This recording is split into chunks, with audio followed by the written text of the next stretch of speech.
Hello guys, नमस्ते। Nepali computer ज्ञानमा तपाईलाई स्वागत छ।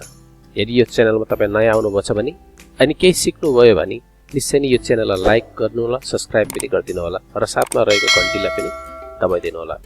त आजको भिडियोमा हामीले सिक्ने छौं तपाईले जीमेलमा सिग्नेचर कसरी क्रिएट गर्ने। सिग्नेचर भन्नाले जस्तो तपाईले कुनै इमेल पठाउनुहुन्छ भने निश्चय नै तपाईले आफ्नो कम्पनीको डिटेलहरु तपाईले इमेलको बटममा राख्नुहुन्छ, तर त्यो पटक पटक टाइप गर्नु नपरोस् भनेर हामीले एउटा सिग्नेचर क्रिएट गर्छौं, जो अटोमेटिकली तपाईले जब कुनै पनि इमेल टाइप गर्नुहुन्छ त्यो अटोमेटिकली त्यसको बटममा तपाईको त्यो तपाईको नाम हुन्छ, एड्रेसहरु जुन आधारमा तपाईले एउटा फर्मेट क्रिएट गर्नुहुन्छ त्यो फर्मेट अटोमेटिकली त्यो डाइरेक्ट बटममा आइदिन्छ र तपाईले पटक पटक त्यो टाइप गर्नु पनि पर्दैन। त लौन सुरु गरौँ यो आजको कम्प्युटर ज्ञान।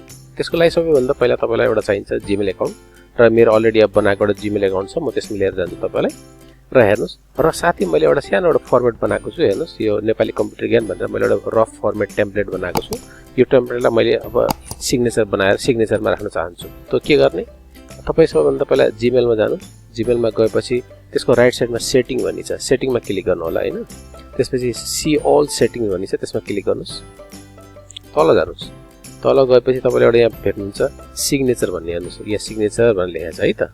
त्यसो तपाईले एउटा क्रिएट गर्नु सिग्नेचर। जस्तो यस्तो एउटा के फाइदा छ भनेपछि यसमा तपाईले एउटा पर्मानेन्ट एउटा फिक्स सिग्नेचर पनि क्रिएट गर्न सक्नुहुन्छ र चाहे अनुसारको फरक लेटरमा फरक सिग्नेचर राख्नको लागि त्यो पनि क्रिएट गर्न सक्नुहुन्छ। एक भन्दा बढी पनि सिग्नेचर हामीले क्रिएट गर्न सकिन्छ, तर मैले एउटा मात्रै सिग्नेचर क्रिएट गरेर देखाउँछु। ल हेरौँ, त सिग्नेचरको नाम राखौँ नेपाली,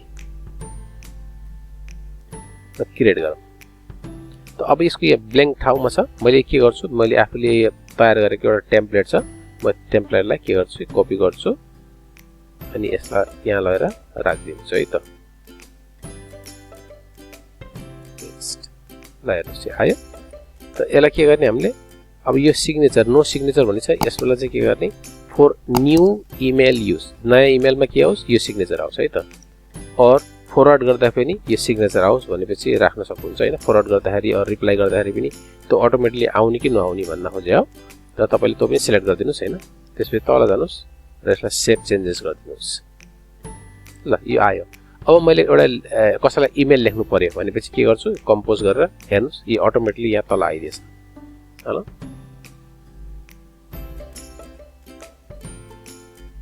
हेर्नुस् यो अटोमेटिकली यो आइदियो।